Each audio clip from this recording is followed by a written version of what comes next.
Okay, boys and girls, so I'm going to begin reading Wednesday, September 6th to you, and then I will be reading Thursday, September 7th.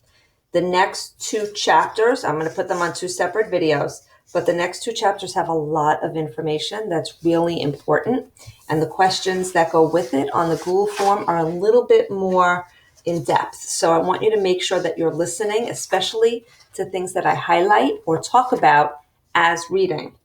Okay, as a review, we want to talk about Paul making that soccer team, and that Paul finds out that everyone makes it, but only 15 kids get to go to away games. That's something very important to know as we go along, and that Eric and Arthur they laughed about the fact that Mike was killed. Okay, so those are two very important things that you need to know. Also on the direction sheet, take a look at all of the figurative language that I'm explaining because there will be a question on that as well. Before we begin, I just wanted to make sure that we knew that. We're going to be talking about figurative language quite a bit in the next two chapters. Okay, so here we begin. Wednesday, September 6th. Mom seemed to think they would be canceling classes at the high school today and sending everyone home early because of the tragedy with Mike Costello. Mom was way off on that one. They didn't cancel classes. They didn't even cancel football practice. Okay, so if I'm looking here and I see that they didn't even cancel football practice, that is telling us that he kind of thinks that they should have at least canceled football practice for such a horrible thing, right? So there's one example of a way that maybe Paul didn't agree with the way the school was handling it. I watched the football practice from a distance. I stood in a goal on the soccer field looking through the backside of the football stadium bleachers. Different pockets of players were doing different drills. It all looked very violent today. Over here, they were shouting and hitting and tackling a dummy. Over there, they were hurling their bodies at a blocking sled, trying to drive it backward. In the middle of all this knocking down and getting knocked down and getting back up again, I could see Eric standing at the 50-yard line, untouched by it all. Calmly, deliberately, he drilled the field goals between the upright posts in the end zone. But Mike Costello was not there to spin the laces away from the kicker and set the ball down. Mike Costello was a slab on the Undertaker's. There was another backside in the distance today, Arthur Bowers. Okay, so here he's trying to say that his brother didn't seem to care at all about what happened to Mike, and that that poor Mike was just at the Undertaker's. That means like at the funeral home, and the backside in the distance was Arthur Bauer instead of Mike. So they got Mike out of the way for Arthur. Naturally, Joey Costello was not at soccer practice or at school.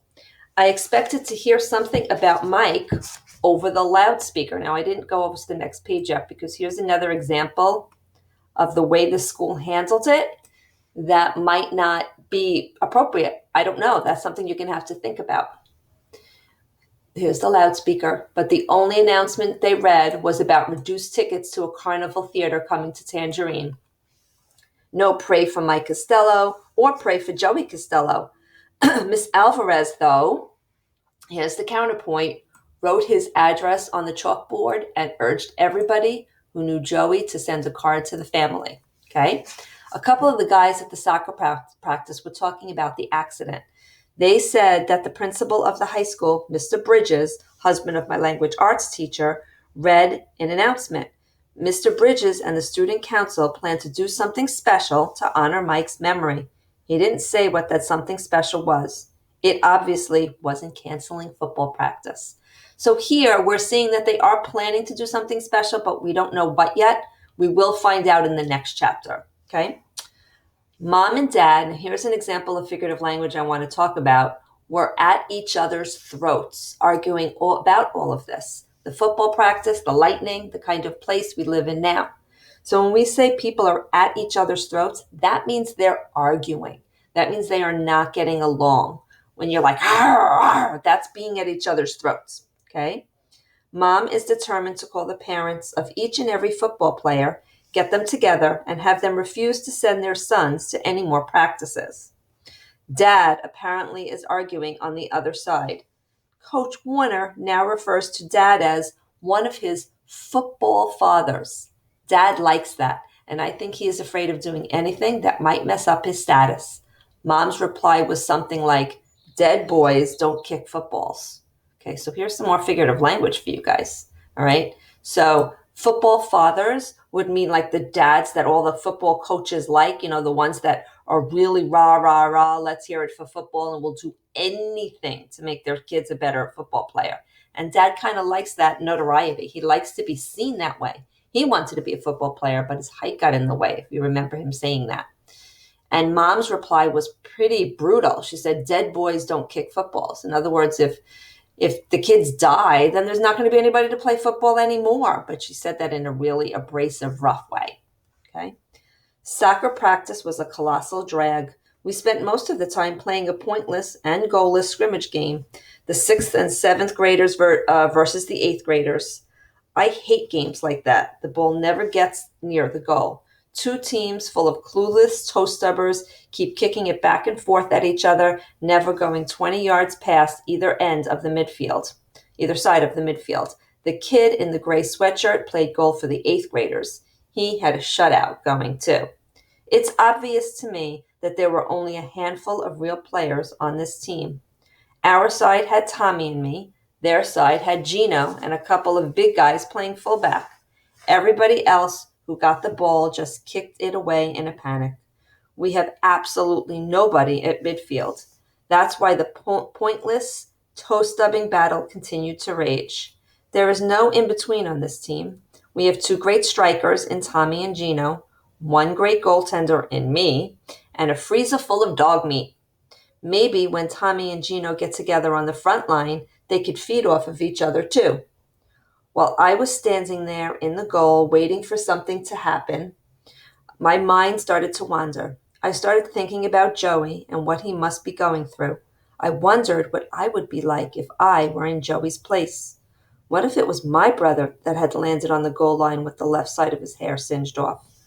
What if Eric was the body of the Undertaker now? How would I feel about that? Okay, so right here, Paul is beginning to wonder about his own feelings for his own brother. And listen to what he says, because this is pretty big deal. I would feel relieved. That means he would feel happy. I would feel safer, but I would feel sorry too. Eric is part of that eclipse story. I know he is. Eric is part of whatever it is that I need to remember. I don't want Eric to die and take this part of the story with him. So he's really torn here. He knows that it's not okay to want his brother to die, but he also really wants, it's like a relief. Like he's so afraid of his brother that he doesn't know what else to do. He knows there's things that people haven't been telling him. Okay, so when you get your questions, there's going to be questions about how the school is handling Mike Costello's death. And there's going to be more in the next chapter as well. So I really want you thinking deeply about that. And again, I want you to think about how Paul really would have felt if it was Eric and not Mike that died. And if Eric would be happy about this, if Paul would be happy about this, or if he would be really sad, and why for either way. Okay?